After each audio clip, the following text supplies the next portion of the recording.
Have the weapon primed in white and black. We get a green, more or less the same green of the jacket. Don't worry, because later with all the scratches on all the damage, we will cover and we will choose the green we want.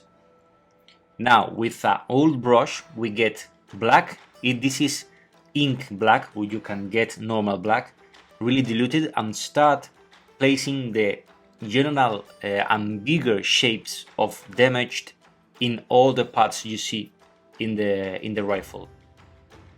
So yeah, slowly you're creating this pattern type of pattern that you start with the big shapes. Now you get here a bit of red or brown to test and to see if I like this damage with the complementary color. Now I start edge highlighting with a better brush. With this type of lime green with a bit more of value, start painting the edge, see in individual pieces of the weapon if I like this type of, now I'm pointing look in the edge.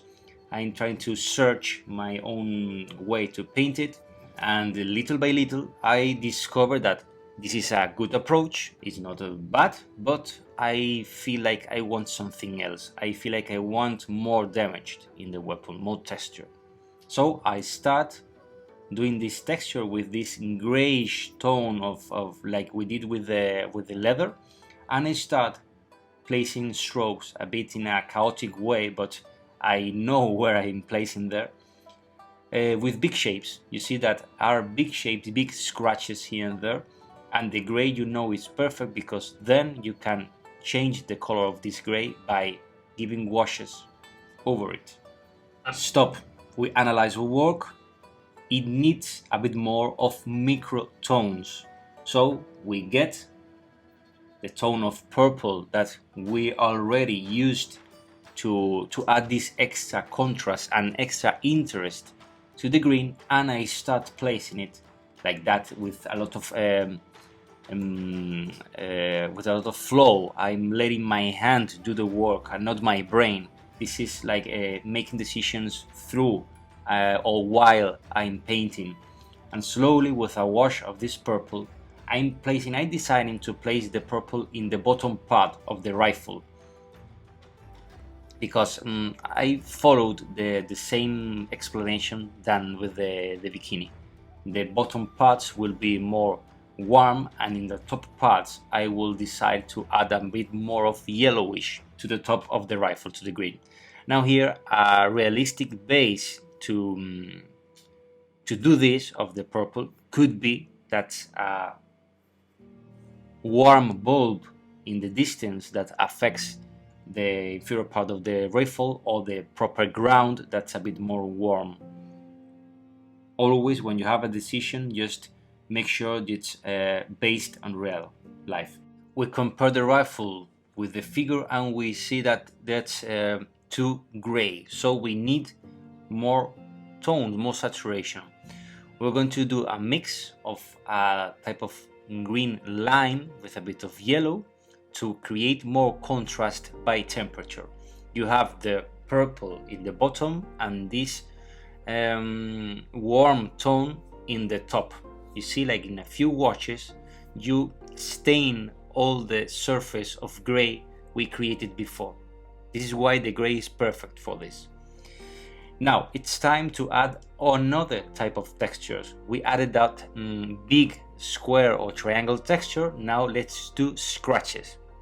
We have the base, the general work, and now it needs a bit more of detailed texture. So with this gray tone, with a bit of, in this case, with a bit of green, we start doing scratches in the individual shapes of the weapon. This will be the highlight.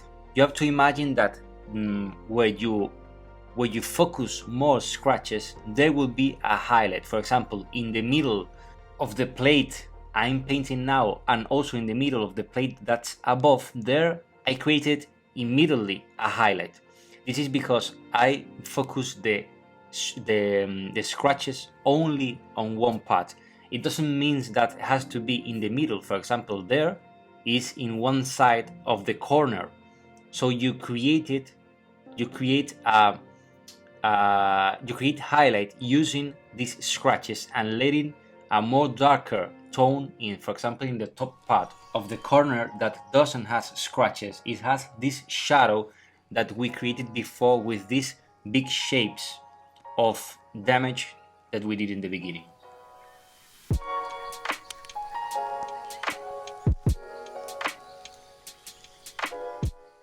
Remember that when you want to do shapes or lines that are visible and they are really thin, you have to paint with thick paint, because if you paint with a wash or with a glaze, you don't have so much control and you do wider shapes. This is with the point of the brush, with a little paint and with thickness, and start placing the scratches. I focus also in the highlighting edge of all the armor plates. And now we can get a step further. We not only place scratches with that tone of green, we place a bit more of blue in that mix, and we place some scratches in that bottom part, but it's in the top. If you watch at the position that will be the rifle, this part it's facing the sky. Remember in the last video, as I was telling you, that you have to pay attention to the color or to the element that's above, and it reflects in the bottom that color. So now I'm representing the reflection of the blue sky. Here you get black, and you do not the same scratches, you do little scratches, and you frame really well all the plates of the armor, of the weapon. You also can get the black and do like subtle scratches here and there, but the mainly idea here is to create scratches only with highlight, and let this black tone just to define all the plates and to divide them between them. Now here we can create another tone of scratches, is gray with a hint of purple, and we start playing, we see if I like the result, I see if I feel comfortable with this mix of colors, because you see now in the rifle is green, lime green, a bit of blue, a bit of purple, and the combination of this color is really pretty. They combine really natural. And I think that the reason is because they are complementary colors, or second complementary colors between them, and also because you aren't getting so saturated tones. We are mixing these tones with gray, and they don't compete with each other. We tested with the whole piece, and this green fits really well with the whole figure. It's totally different of the jacket because of the scratches. For the last touch, we can get again our green lime, and to make more distinction between the tones, you can stain a few of the scratches of gray in the top part of the weapon, so you can give this type of true saturated green in the top part of the element, mix it with the blue and with the purple. We stick the arm, we paint the red robotic arm. You have a lot of videos where I explain how to paint red. It's really easy, you go and check it, and it's finished for me. Has been really special because I am a really aggressive painter. For me it's really difficult to do subtle works, and with this project I learned how to do it.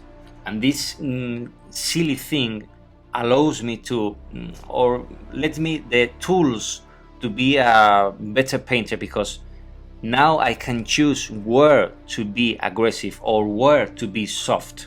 If I want a soft skin, now I have the tools to do it. And I think this is the best way to get your ideas into the figure, into the piece. The more tools you have, the better you can represent your ideas, your emotions into the final product. Test these techniques at home. Just let you flow with the paint, let you discover new things, let you make mistakes and know the solution. And as always, thanks for being there. It's a pleasure.